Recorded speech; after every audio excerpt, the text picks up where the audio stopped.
आपण या आधीच्या व्हिडिओमध्ये घटस्फोटाचे एकूण प्रकार बघितले.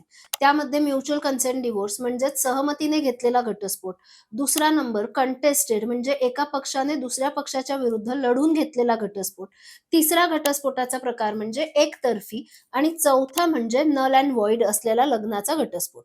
आता हे घटस्फोटाचे दावे कोर्टामध्ये गेल्यावर ते फॅमिली कोर्टात साधारणपणे दाखल केले जातात, जिथे त्यांना वेगवेगळ्या पद्धतीची नावे पडतात. जसं की पिटिशन ए असेल किंवा पिटिशन एफ असेल, बी असेल. पिटिशन ए म्हणजेच कंटेस्टेड डिव्होर्स, ज्यामध्ये पती किंवा पत्नी एकाला घटस्फोट हवा आहे तर दुसऱ्याला घटस्फोट द्यायचा नाही. आणि पीएफ म्हणजे म्युच्युअल कन्सेंट. तुमच्या कोर्टामधल्या केसचा नंबर काय आहे? पीए आहे का पीएफ आहे? पीएफ असेल तर हे प्रकरण साधारण 6 महिन्यांपर्यंत संपून जाते. परंतु पीए असेल तर तुम्हाला काही गोष्टी महत्वाच्या समजून घेणं, जाणून घेणं अगदी गरजेचं आहे. संपूर्ण महाराष्ट्रामध्ये कुठेही तुम्ही फॅमिली कोर्टामध्ये जर का केस दाखल केली असेल आणि तुमचा कंटेस्टेड म्हणजेच छळ करणे, व्याभिचार, मनोरुग्ण किंवा अजून कुठल्याही ग्राउंडवर डिव्होर्स असेल तर त्याला पीएफ नंबर दिला जातो. पीएफ केसेसमध्ये समोरची व्यक्ती म्हणजे विरोधी पक्ष हा जाब देणार म्हणजे रिस्पॉन्डेंट असतो. लक्षात घ्या, इथे कुठेही कुणीही आरोपी नसते. या संपूर्ण केसमध्ये ट्रायल चालते, म्हणजेच पुरावे देणे, साक्ष घेणे, युक्तिवाद करणे हे सगळ्या स्टेप्स फॉलो केल्या जातात. पीए मॅटर कोण फाईल करतं? तर पती किंवा पत्नी फाईल करते. ज्याला डिव्होर्स हवा आहे तो कोर्टामध्ये जेव्हा कंटेस्टेड डिव्होर्स दाखल करतो तेव्हा त्याला पीए पिटिशन म्हटलं जातं. या पिटिशनचं स्वरूप हे वादग्रस्त स्वरूपाचं असतं. म्हणजे एक जण म्हणत असतो की मला संसार करायचा आहे तर दुसरा म्हणत असतो मला करायचाच नाही, मला तुझ्याशी घटस्फोट घ्यायचा आहे. विरोधी पक्षावर खूप सारे वेगवेगळ्या प्रकारचे अलिगेशन्स म्हणजे आरोप करत असतात. आता महत्वाचा मुद्दा येतो, तो म्हणजे या केसेसमध्ये किती वेळ लागू शकतो, किती वर्ष जाऊ शकतात. याचे उत्तर कुणीही देऊ शकत नाही की नक्की तुमची केस संपण्यासाठी किती वर्ष किंवा किती कालावधी लागेल. परंतु आपण हे नक्कीच म्हणू शकतो की या प्रकारच्या केसेसमध्ये अनेक वर्षांचा कालावधी लागतो. इथे पीए पिटिशनमध्ये सर्वात महत्वाचा टप्पा असतो जो तुमचा घटस्फोट होणार की नाही हे ठरवतो, आणि तो म्हणजे पुरावा. इथे पुरावे खूप जास्त आवश्यक असतात. पुराव्याशिवाय तुमचा घटस्फोट होऊ शकत नाही. आता या पीए पिटिशन मध्ये म्हणजे एकाला डिव्होर्स घ्यायचा आहे तर दुसऱ्याला डिव्होर्स द्यायचा नाही. या केसेसमध्ये कोर्ट प्रक्रिया कशी असते याच्यावर संपूर्ण व्हिडिओ आम्ही बनवला आहे आणि या व्हिडिओची डिस्क्रिप्शन बॉक्समध्ये लिंक देत आहे. तर अधिक माहितीसाठी तो व्हिडिओ देखील नक्की बघा. आता बघूयात म्युच्युअल कन्सेंट डिव्होर्समध्ये म्हणजे दोघांना मिळून घेतल्या जाणाऱ्या डिव्होर्समध्ये, ज्याला पीएफ पिटिशन असं म्हटलं जातं, त्यामध्ये कोण फाईल करतं? दोन्ही पार्टीज यामध्ये म्हणजे पती आणि पत्नी दोघेही जण केस फाईल करतात. विशेष बाब म्हणजे पती विरुद्ध पत्नी किंवा पत्नी विरुद्ध पती असं यामध्ये लिहिलेलं नसतं. पती आणि पत्नी असं लिहिलेलं असतं.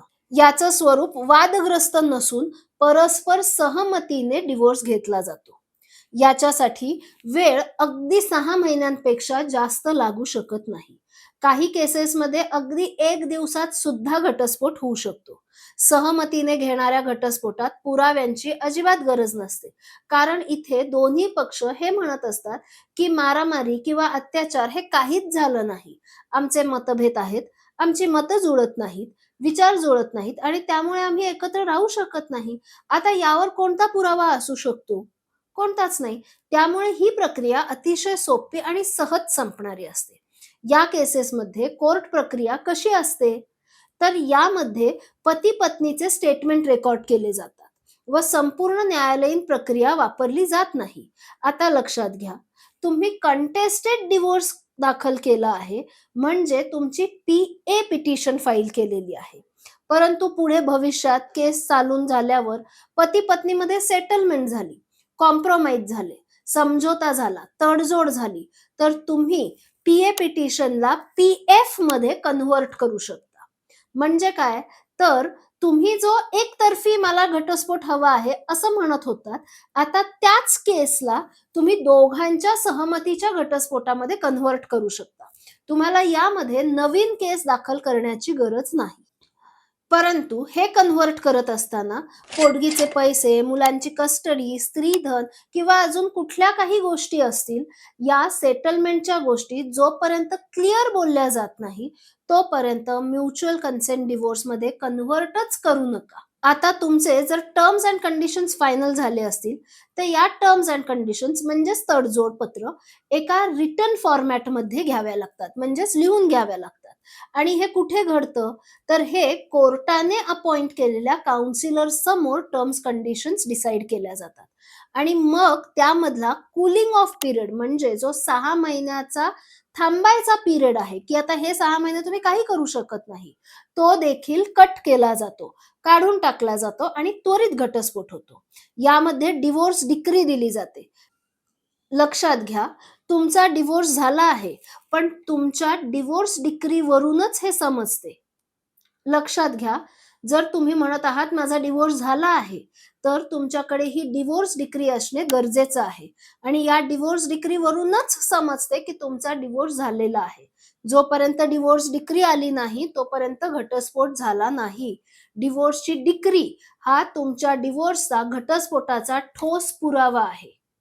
घटस्फोट झाल्यानंतर तुम्ही पती असाल किंवा पत्नी असाल, डिव्होर्स डिक्रीच्या 6 ते 7 प्रती काढून ठेवणे गरजेचे आहे, दोघांनाही.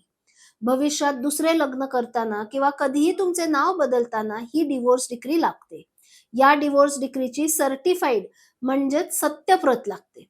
जर तुम्हाला सेटलमेंट ड्राफ्ट, म्युच्युअल पिटिशन किंवा केस स्पेसिफिक स्ट्रॅटेजी हवी असेल, तर तुम्ही आमच्याशी डायरेक्ट कनेक्ट होऊ शकता. डिस्क्रिप्शन बॉक्समध्ये आमचा WhatsApp नंबर दिला आहे. या नंबरवर कृपया मेसेज करा आणि कॉल करू नका व आमची अपॉइंटमेंट बुक करा. तसेच हा व्हिडिओ तुम्हाला कसा वाटला, माहितीपूर्ण वाटला का? किंवा याच्यामध्ये जे काही डाउट्स असतील ते आम्हाला कमेंटमध्ये नक्की कळवा.